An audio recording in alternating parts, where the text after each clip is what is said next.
I screwed this up. Hey, and welcome to Education, Leadership, and Beyond, Surviving and Thriving.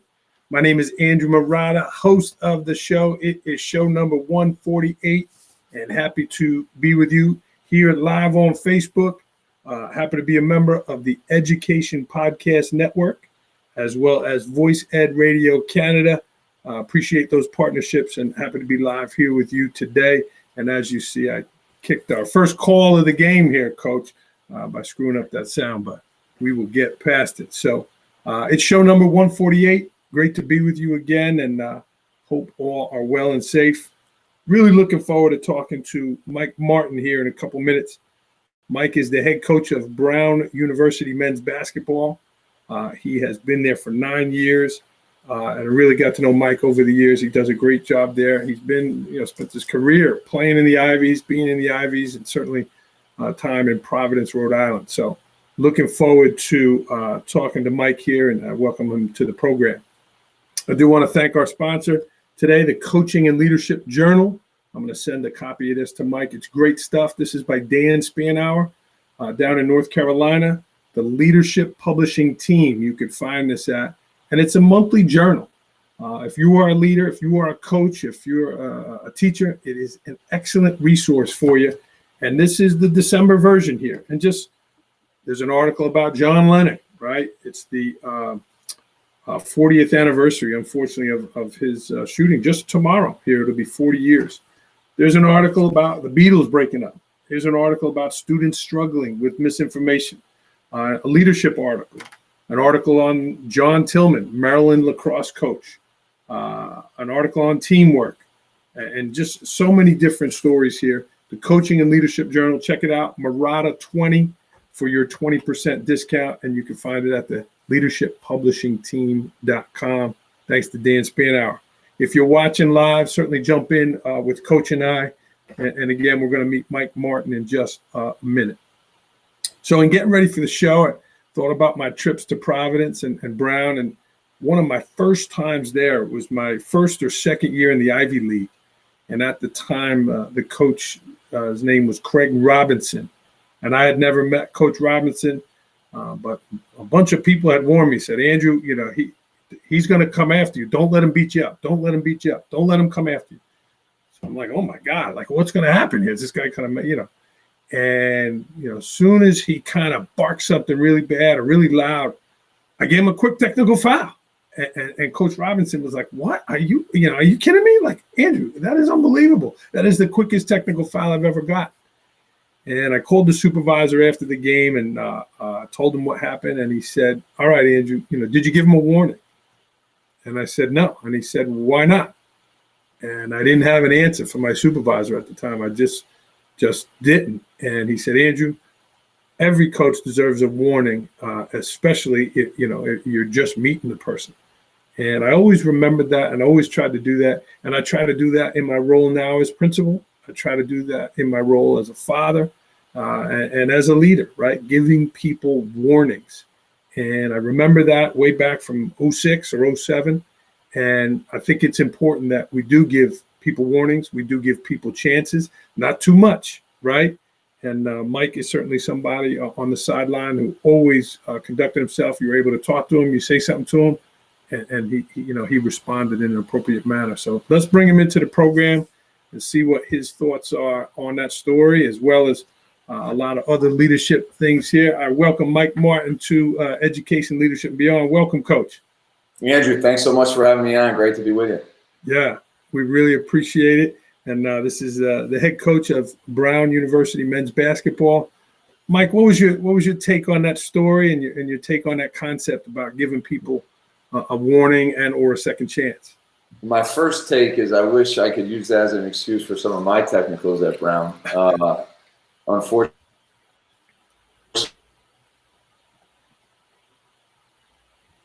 well, I got Mike frozen here. I don't know. A warning.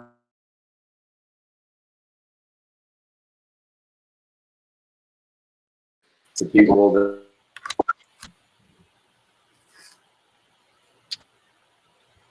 stand Mike, I got you frozen. And if they don't continue to meet the standard, then you can make a decision like that might be appropriate. But giving warnings, explaining, communication, I think that's all very, very important. Yeah. And I was quick to jump the gun in that game, and I learned that lesson. And I hope I always granted you a warning before we ever went down that road together. Absolutely. I don't think you ever had to give me one. I've only gotten a few in my career, but I think they were all deserved, and they weren't by you. So that's why I came on. Yeah. Well, hey, that's part of the game, and gentlemen like you, right? You are easy to work with. Mike, how are you doing during this time? You know, you're coaching in the Ivy Leagues. It is the only league so far that has canceled its whole season already. They already made that announcement. Like, how are you doing? Yeah, thanks. I'm doing fine. I'm doing well. My family and I we're healthy. We're enjoying a lot of time together. You know, my players are all healthy, and they're all throughout the country right now. And it's odd. It's bizarre. We're not with each other. It's December 7th, and you know, we don't have practice to get ready for. We don't have a game to get ready for. That makes it different as a basketball coach. This is the first winter.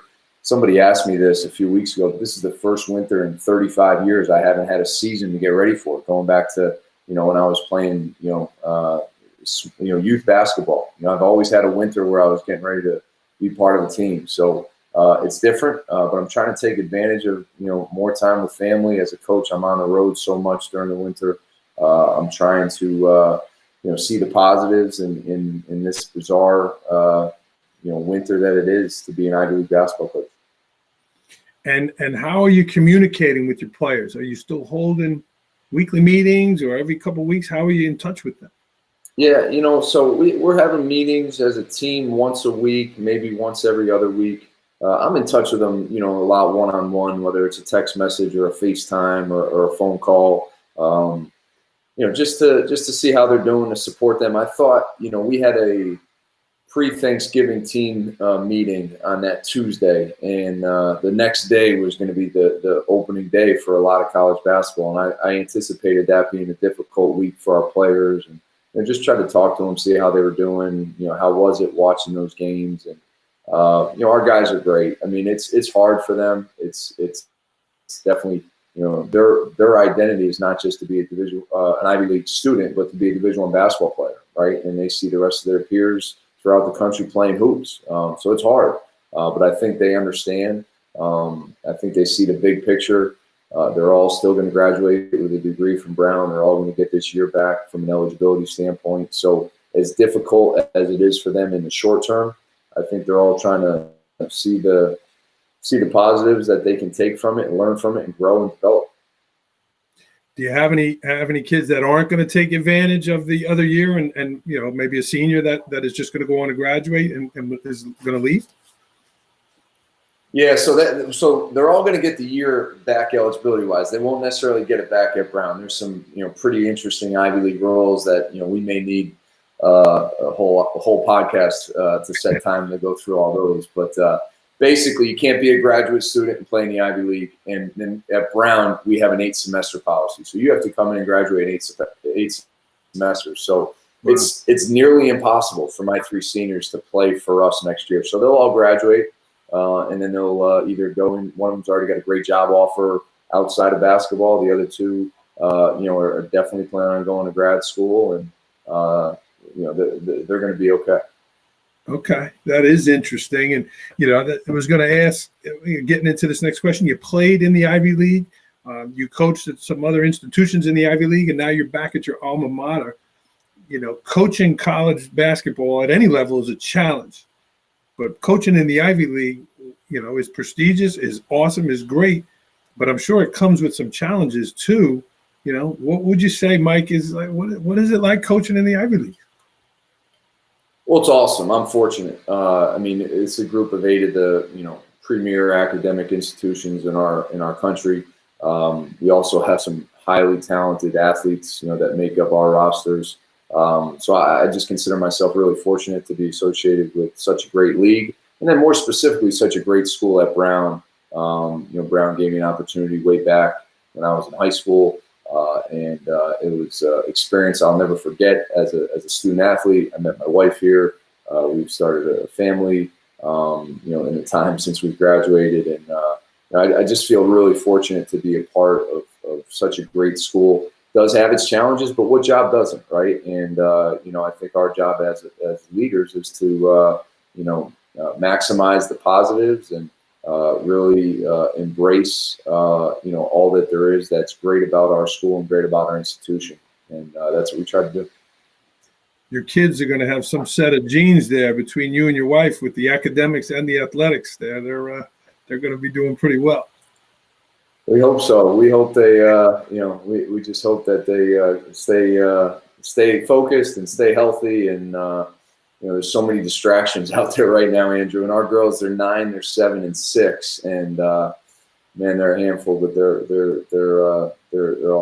incredible. I mean, we're blessed to be parents of three amazing girls. Well, they get a little extra ice cream tonight because they're so well behaved while you take it on this podcast. Could change at any moment. Like I told you, it could change at any moment. They could be running in here yelling. What drew you to Brown, Mike? What you had an opportunity there. Was it something that you wanted to play at that institution? And what drew you there as a player? Yeah, so, I mean, first and foremost, the academic reputation for sure. The coaching staff at the time, Glenn Miller was my head coach, and, him and his staff, I thought, just did a great job of, making me feel wanted. We all like to feel wanted in any part of our lives, but certainly in the recruiting process. Both my parents were educators. My mother was a middle school teacher in Springfield, Massachusetts for 35 years. My father was a high school coach and teacher and later an athletic director. So I knew, it was always stressed to me how important it was to do well in school. And then when I, started getting recruited by Brown and Harvard and some Patriot League schools, and I knew I wanted to play Division I, but I also wanted to get a great education. And to me, it was pretty simple. I was going to look at the Ivy League and the Patriot League, and Coach Miller and his staff. Again, I was drawn to them, and I made the right decision. I had a great experience. Coach Miller gave me my start in coaching, and I'm really, really fortunate. Yeah, that's terrific. And you've been there 9 years. Really going down to one of the longest tenured coaches there. Being at 9 years. Mike, how about a culture of winning? Right, you've been there. You're trying to get into that top 4, which is a nice thing now for the Ivy League schools. How have you, over the years, tried to bring a culture of success athletically to Brown? Yeah, so that's a great question, and we're still trying. I think we've got great momentum. I think we're closing in, on hopefully having a chance to be a regular season champion and win an Ivy League tournament and play in the NCAA tournament.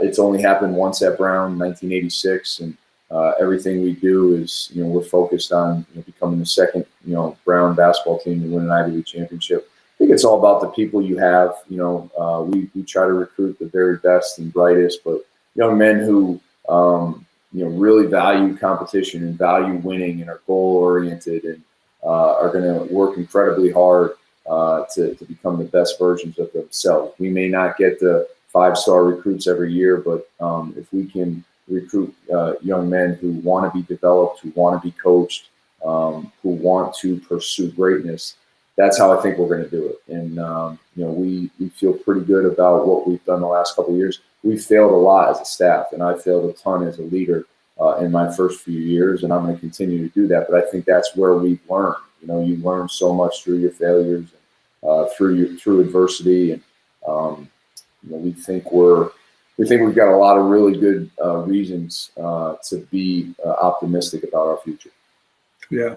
And again, culture of winning. One of the things I saw researching for the show, you sent out an invitation to, I think, the student body, but the community, asking them to come to a playoff game or the game to get into the playoffs. And it was an excuse to get out of work early, and you signed it. I thought that was fantastic to get some more fannies in the seats to, again, creating that buzz, creating that culture around the basketball program.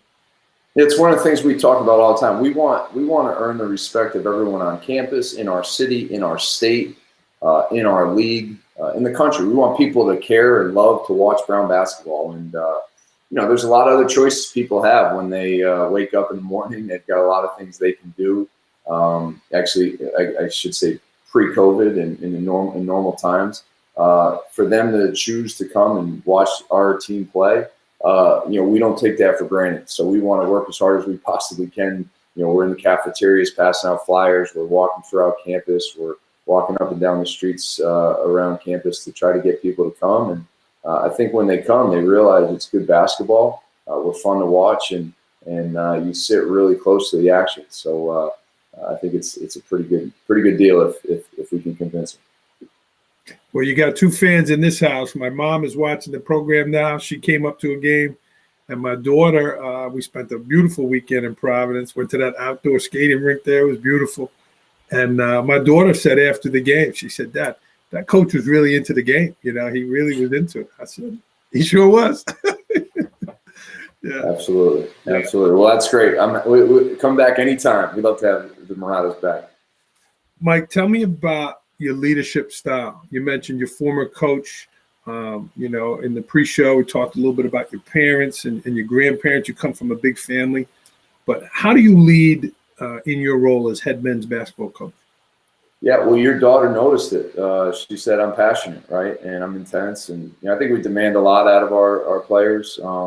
But we also, I think, show them how much we care about them off the court and away from basketball. My philosophy is, how I was raised and how I was brought up. If you want to be good at something, you have to work for it. You can't expect anyone to give you anything. You've got to earn everything you get. And I think we've kind of made some progress here at Brown because we've got a group of guys who kind of have bought into that mindset and that philosophy, and we want to earn everything we get. We don't want anything handed to us, and that's how we're going to become the best team in the league. Yeah, it's certainly a journey, and again, you've put 9 years in there, coaching there, and it is exciting. It is fun to come to a game at Brown, and certainly the Ivy League, right? When people think college basketball, they think, ACC or Big East. The Ivy League is super competitive in those games. People would always ask me, right? "Oh, Andrew, what was your best game?" I said last night's game, right? I would say that.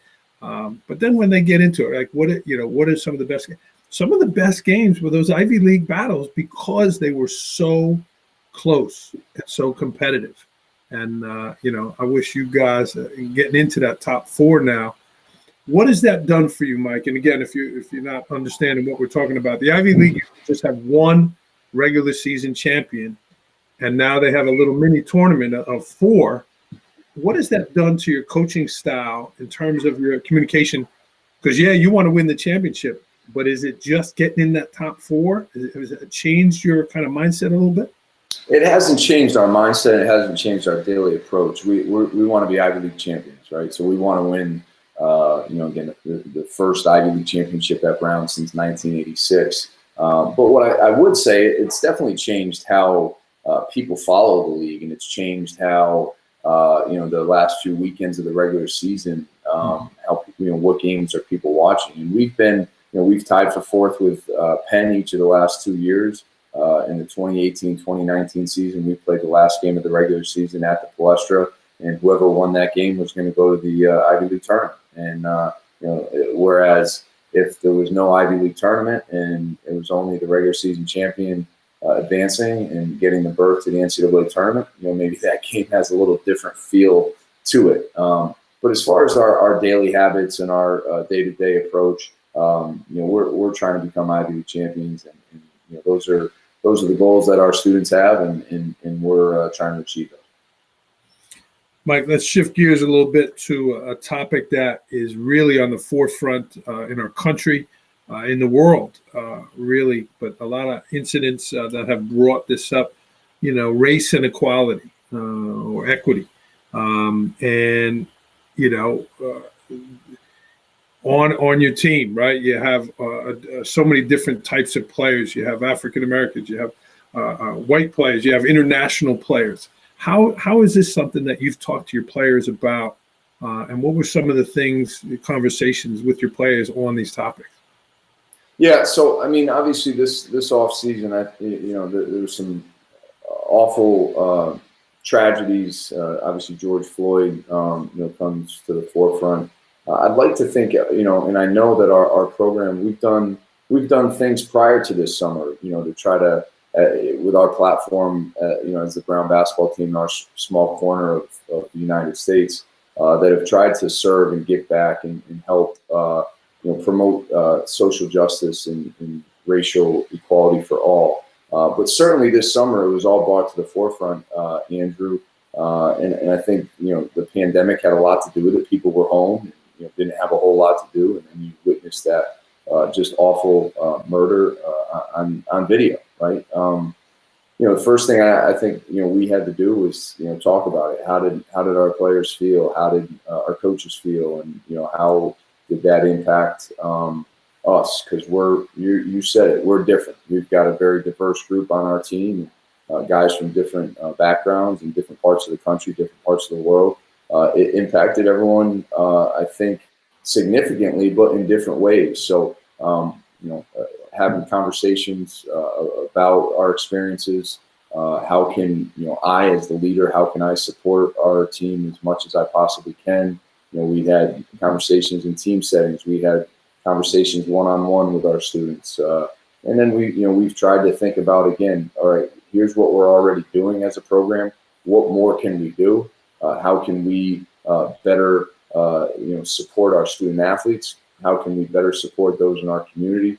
And again, as the Brown men's basketball team in Providence, Rhode Island, what are some of the things that we can, continue to do and add on to what we're already doing? And I've been inspired. I've been educated. I've learned so much from our student athletes.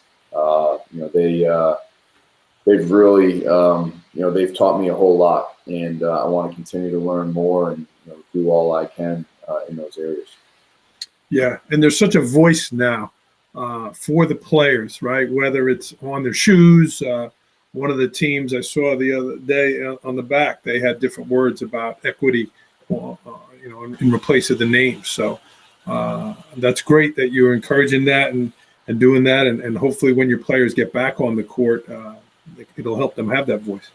Yeah, we will, and the coaches around our league, the men's and women's basketball coaches of the Ivy League, I think have been, leaders at least from a conference standpoint. As far as we've had conversations and we've talked about and listened to our students and asked them what can we do, and we've come up with the Ivy Promise, which is basically our commitment as 16 men's and women's basketball programs in the Ivy League. And there's a bunch of things that we've committed to going forward. Again, just using our platform, as men's and women's basketball programs in the Ivy League. Awesome. Coach, let me ask you about motivation. You had talked about a final game at the Palestra, right? And your kids playing, 25, 28 games, and different. Another different thing in the Ivy League is, if people don't know, you guys play a road game on a Friday and a road game on a Saturday.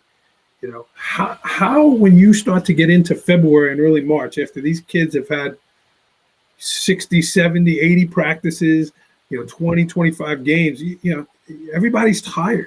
How do you continue to motivate those kids at that time of the year? Because they're 18, 19, 20-year-old kids. Talk to me about motivation.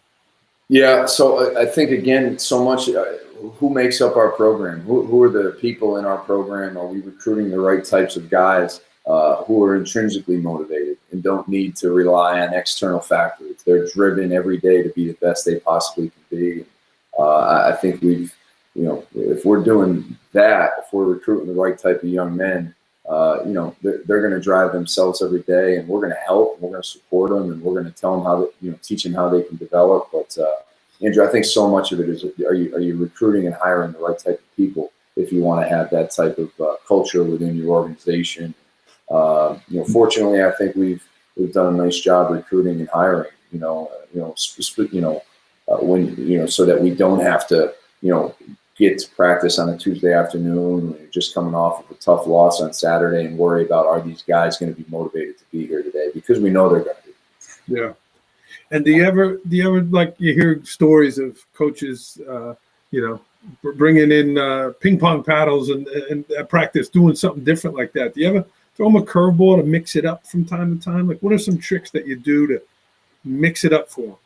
Yeah, that's a great question. So we try to. I mean, we certainly have our routines and we have our things that we're going to do from a week-to-week basis and on a day-to-day basis. But try to keep them on their toes with maybe a different order of the drills we're doing in practice, or changing the drills up from time to time, or maybe doing something totally different with regards to film. We watch film all the time as a program. Maybe you show them a movie clip, or maybe you show them something funny from the day before, just to try to lighten the mood and keep them on their toes, and also keep it loose.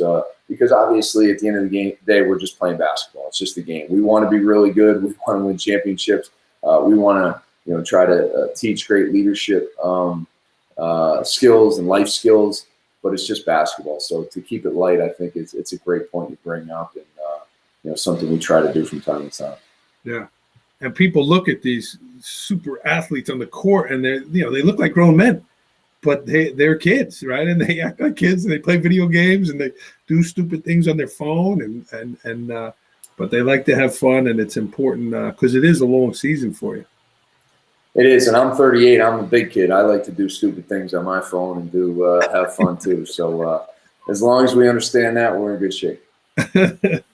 Well, speaking about being in good shape, you obviously take care of yourself. You're fit, but I know you have a passion outside the court, and that's golf, right?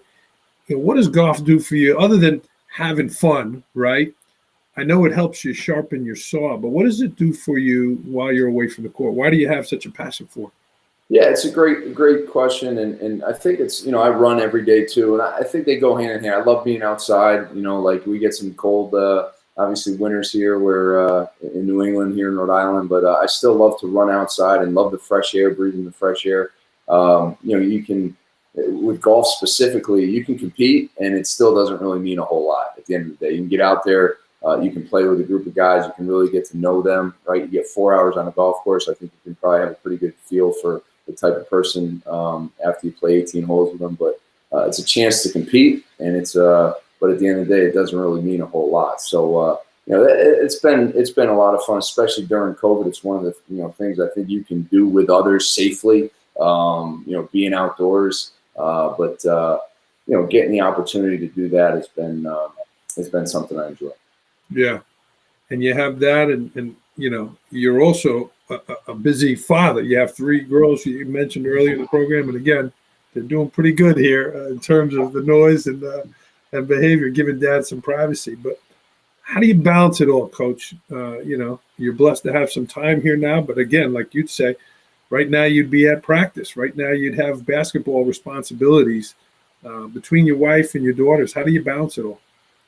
Well, my wife is certainly an unbelievable, an amazing support as far as allowing me to be, allowing me to coach, right? Allowing me to be away so much and travel so much for recruiting or games, and taking care of the kids and getting them from wherever they need to be. When I am around, Andrew, I think the biggest thing, and I'm not always great at this, but just to try to be present, right? Don't be here physically, but not be really here. And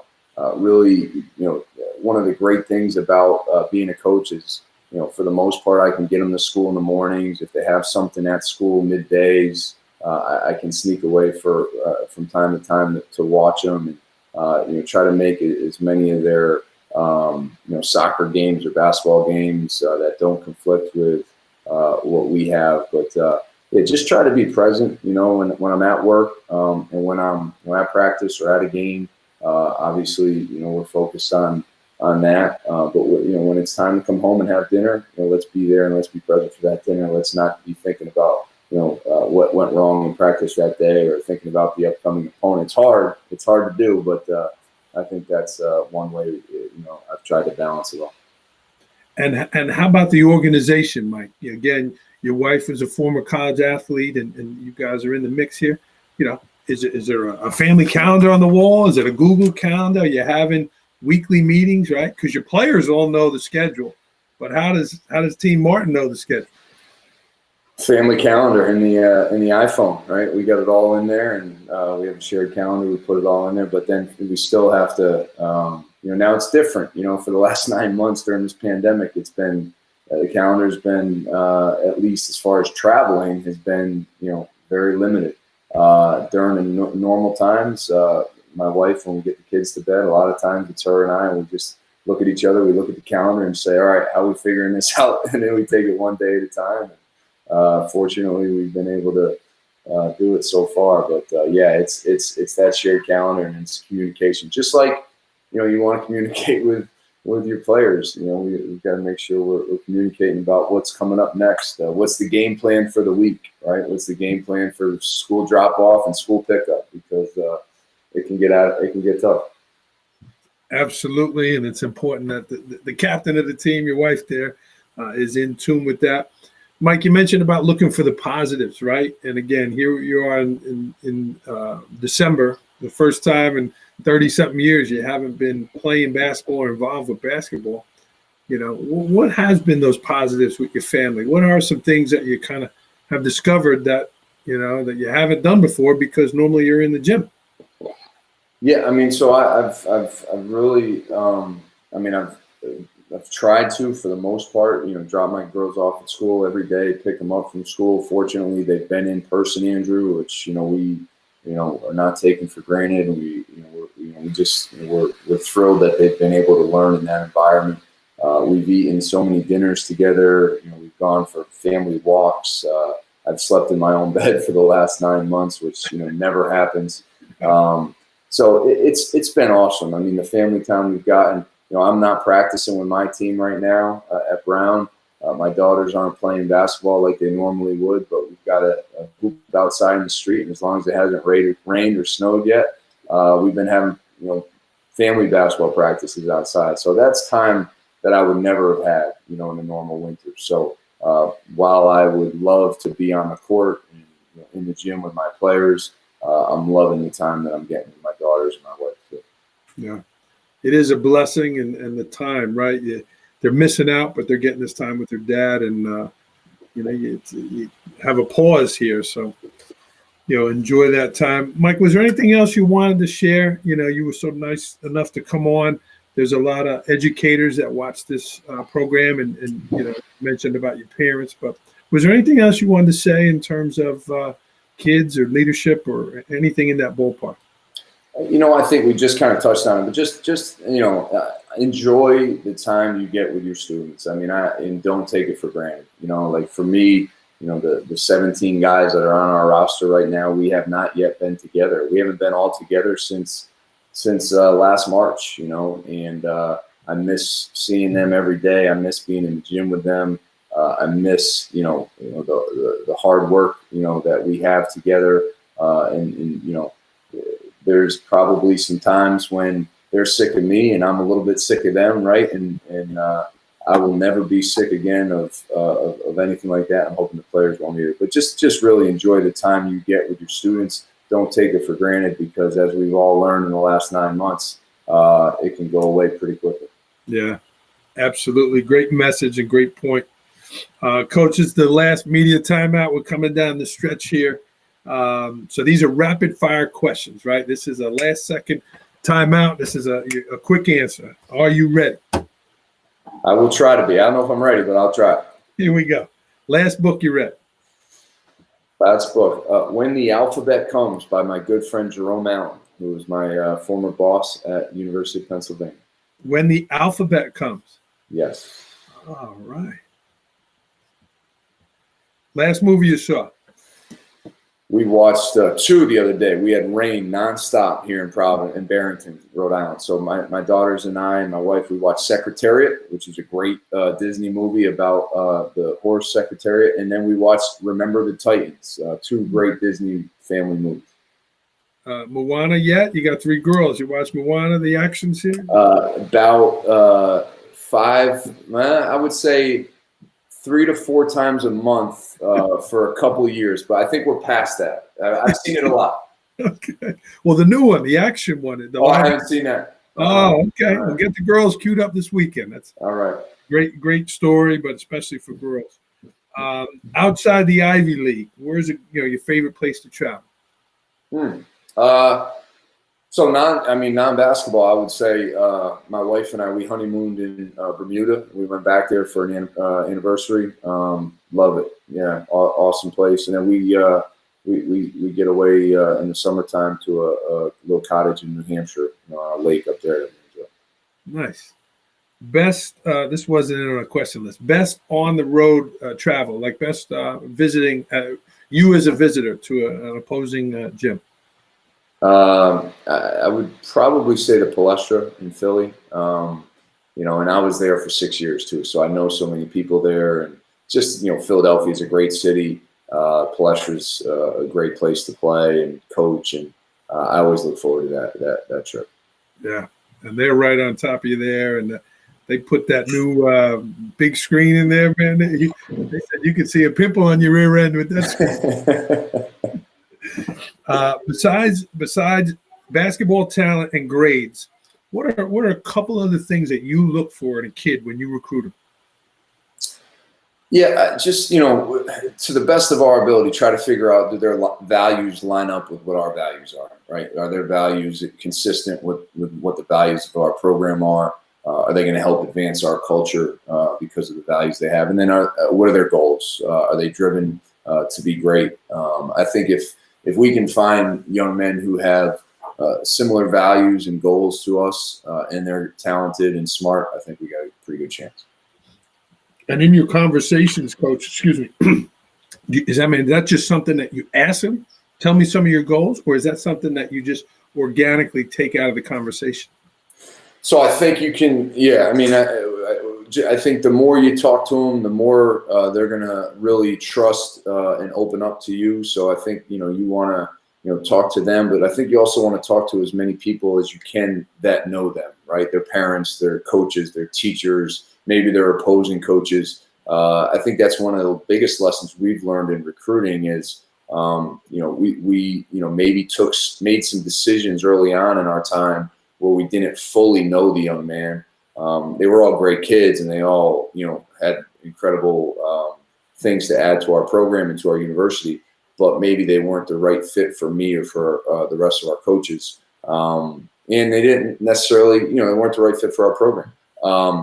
I think and I know this is not rapid fire how I'm answering this question, Andrew, but I think the more we talk to others around the prospect, the more we know what we get. It's just a 10-second violation. You talked about some passions. You talked about some of the loves that you have. What is something that gets under your skin? What's a pet peeve of yours? All right, so you gave me these a little bit, you gave me an idea so I have an idea of the next one that's coming, so they go hand in hand. My pet peeve from a basketball standpoint is an official who tells me, Mike, stop officiating every play. You don't like that? I do it. I do it a lot. I do it a lot. So if you ask me if there was an official, what their pet peeve would be of me, it'd be that Mike tries to ref every play. Hey, man, you try to get the plays for your team. We understand that. I was joking about the first one, Andrew. Mike, how about Rhode Island? You mentioned about being outside. What's a favorite about Rhode Island? So many great things. Food, right? Great food, great restaurants, great beaches, right? We have so many different great beach communities in the state. But yeah, I would say, food, whether it's Federal Hill, Italian, seafood, whatever you like, you can find great food here in Rhode Island, and then the beaches. Yeah, absolutely. And you mentioned about running outside. What's your best cold weather hack? Winter arrived this weekend. I've been wearing my tights under my pants, but what's your best cold weather hack? My best cold weather hack? Yeah, your tip. What do you mean? Tip. Like a tip for living out in the cold. Yeah, bring layers, right? Wear layers. It's cold up in Rhode Island. That wind up there, it is cold. Yeah, wear layers. Okay. If you could get a rule change in there, Mike, what would it be for college basketball? So the women have already done it. I think we've got to call timeout late in the game, advance the ball. I think it's just does so much. I also think whether it's high school, college, FIBA, NBA, we should all have the same rules. What other sport has so many different rule variations, right? I think the length of the game obviously can be different depending on, how old you are, what level, but I think we should be consistent with shot clock, different, 3-point line. I mean, some of the courts that you see nowadays, they have like 3 lines down. Like, let's all try to get as consistent we can with those rules. But in men's college basketball, like they do in the NBA, like they do in women's game, advance the ball. And again, we mentioned your games are so tight. So many of them come down there. And if you could call that timeout, it put you right at half court. Now you got a real shot versus some crazy heave, Absolutely. Yeah. Absolutely. Best purchase under $100 that has had a great impact on your life. I don't know. I've been thinking about it. I got nothing for you. I mean, I'm not sure. Maybe Christmas will bring that to you. Well, how about your sneaks? You mentioned running. What do you wear when you run? Yeah, I just wear, we have Nike up here at Brown, so we have a Nike deal. So I just wear some, usually like some Nike Air Pegasus to run. Okay. Maybe they're under 100. I don't know. Something that about Mike Martin that people don't know about. My mother was one of 15 children. My father is the oldest of 7. So big family, lots of cousins, lots of aunts and uncles. Obviously, as soon as you get to know me, you probably know that. But if you don't know me that well, you may not know that. My aunt is watching now. We don't have that many for Thanksgiving, but man, your Christmas list must be something. Yeah. We've had to really make sure that it's like, you just draw names out of a hat because you can't buy presents for them. Best COVID advice that you would give to others? Yeah, we already kind of talked about enjoy the outdoors, right? I mean, you hear so many stories of, the things spreading inside. Enjoy the outdoors. And even in December in Rhode Island, trying to enjoy the outdoors. Mike, you did a great job. I really appreciate it. And you guys have been dealt a tough hand here, and you had a great outlook on it, looking for the positives, and hopefully find some other opportunities for those kids that did miss their last season there. But this is Mike Martin. You can reach out to him. He's on Twitter here on the bottom of the scroll, as well as Brown Basketball. Mike, if, again, people want to learn more about Brown Basketball, what would you say the best way to do that? Yeah, so come watch us play next time. Next season we'll be back up and running. In the meantime, like you said, follow us on social media. Our players are amazing, amazingly well-rounded too, right? Really good basketball players, really smart, but really good people. And I'm fortunate to be their coach. And I appreciate you having me on. Yeah, man. Stay on the line a second. This is Mike Martin, everyone. I'm Andrew Murata at Andrew Murata21 on Twitter. Thanks for tuning in. Again, this was show number 148 here on Education, Leadership, and Beyond. And Mike, I'm going to send you a copy of this, but check out my buddy Dan Spanhour's Coaching and Leadership Journal at the leadershippublishingteam.com. I jacked up the music today, so we don't have any outdoor music. So thanks for tuning in, everyone. All right.